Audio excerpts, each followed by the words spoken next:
Over the past 10 years, private credit has gone from a blip on the radar to a $1.5 trillion industry that's reshaping lending in 2025 and beyond. There's a growing list of non-traditional lenders offering a completely different approach to financing, faster approvals, more flexible terms, and creative solutions for deals that don't fit the traditional banking model. In this video, I'm going to show you exactly how this financial revolution works, how private credit differs from conventional financing, and why your next loan might come from this alternative space. After watching this, you'll understand how to tap into this hidden world of financing that most people don't even know exists, and why it could unlock new business opportunities for you. My name is Bishoy Habib, and I'm the realest real estate attorney you know. Over the past 13 years, I've closed over 1,000 transactions totaling $12 billion. When I first started practicing law in 2012, the majority of deals I worked on were bank financed. Now, half my clients are getting money from these private credit firms, and the difference is incredible. So what exactly is private credit? Simple.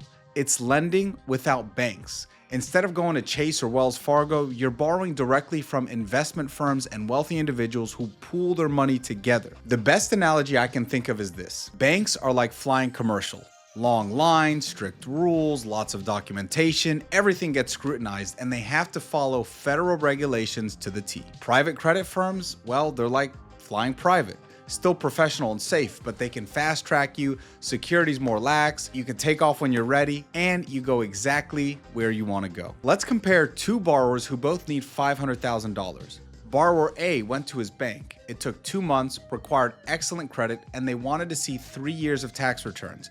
They still gave him a hard time because his business was relatively new. Borrower B called a private credit firm and got approved in 3 weeks. Yes, he paid a higher interest rate. Yes, he paid more points on the front end, but he was in business while client A was still filling out forms after a couple months. By the way, nothing I say in this video is an indictment on banks. It's just the reality. They literally have government rules about their lending process that private lenders do not, which we'll discuss a bit later. Now, here's the crazy part.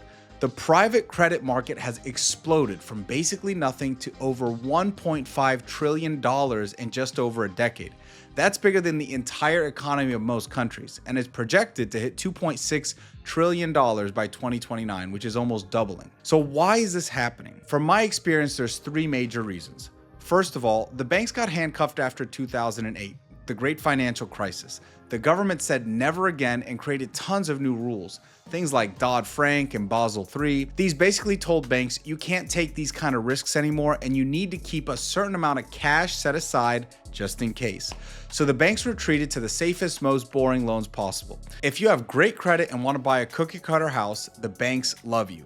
If you need creative financing for your growing business, that's a little bit tougher, so good luck with that. The second thing is everybody's desperate for better returns. So when your savings accounts are paying 3% and 4% and inflation is eating your money, smart investors started looking elsewhere. Private credit often pays 8 to 12% returns, which is why pension funds and insurance companies are throwing money at it. It's basic math. They need better returns to meet their obligations as fiduciaries. Third, technology has made this possible. You used to need a huge bank branch network to find borrowers and manage loans. Now, everything's digital.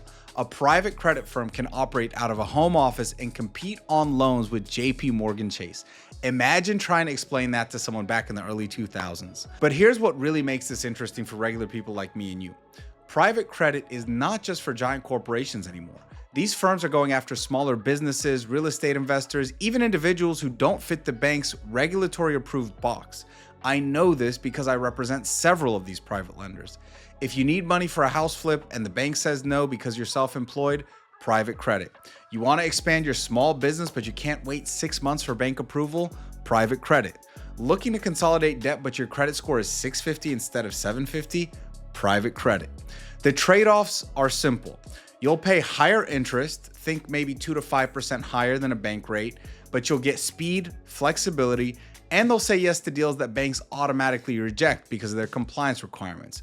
You may also have to pay an origination fee or points up front, which banks don't always have, and if they do, they're typically much slower, like a half point or a point. On the private credit side, it could be 2, 3, 4 points. I've seen as high as 6 points on the front end, but you're guaranteed to close at a quicker pace. Now, it's not all sunshine and rainbows in the private credit space. There are real risks you need to know about, as with everything in life, right? So the first thing, as I just mentioned, is the higher cost. These firms charge more because they're taking risks banks literally cannot take due to regulations. And with anything in business and with anything in finance, the more risk you take, the more upside you have to justify that risk. So that extra flexibility that private credit has comes with a price tag. The second thing you should be aware of with private credit is that you have less protections, and this is important, so pay attention. Banks have tons of government oversight which protect you as a consumer. Truth in lending laws, fair credit reporting, all that stuff. Private credit, way less regulated.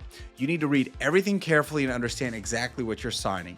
And trust me, there are some sharks out there, so be careful what you sign. Yes, most lenders want you to succeed. They just want to earn their interest and they want you to do well and pay them back and borrow again. But there are definitely lenders out there, and I have experienced them, who are loan to own. And that is a real term. And if you don't know what that means, you can probably guess. They lend you the money, hoping you default so they could take back the real estate or whatever the collateral is for a fraction of the price and make a huge windfall. So if you get into default, they're not going to give you a really good chance to cure it. They're going to want to pursue it as aggressively as possible to take back the collateral. Third, it's harder to shop around because it's way less consolidated. So there are thousands of banks, but there are way fewer private credit firms. And because it's a pretty new industry, they are not as easy to find unless you kind of know where to go. So finding the right one takes more work and often requires going through brokers or connections. But here's the thing that really matters. Private credit firms can structure deals that banks literally cannot do because of the regulatory constraints. So if you need a loan that adjusts based on your seasonal business, they can do that. Banks struggle with that because it doesn't fit their standard box. If you want financing tied to inventory, private credit firms can do that. They can do complex deals and they can do deals tailored to what you need. Now, here's my prediction. This is just the beginning. As more people discover private credit and as banks get even more conservative due to regulatory pressure, this market's just going to keep exploding. For business owners, this means more options and faster access to capital. For investors, it means potentially higher returns. For everyone else, it means the financial world is becoming way more competitive, way more efficient, and that benefits you as a consumer. Traditional banks will always exist, but they're no longer your only option for financing. Those who understand this new landscape are going to have many opportunities. Those who don't are going to be stuck with whatever their bank's local compliance department decides to offer. If you need financing for anything, business, real estate, even personal loans, feel free to reach out to me and I'd be happy to share some options with you and connect you with some of my clients that fit your box. If you have financing options on the table, I'm also happy to review them along with the loan documents to ensure you're protected. It's possible traditional financing is right for you, but you might be surprised at what's possible when you step outside the government regulated banking box. The revolution is happening now. The question is, will you be a part of it or will you keep waiting in line at the bank? If you liked this video and you found it useful and you want to learn more about alternative financing options, hit that like button and let me know in the comments what topics you want to cover next. Thanks for watching and I'll see you next time.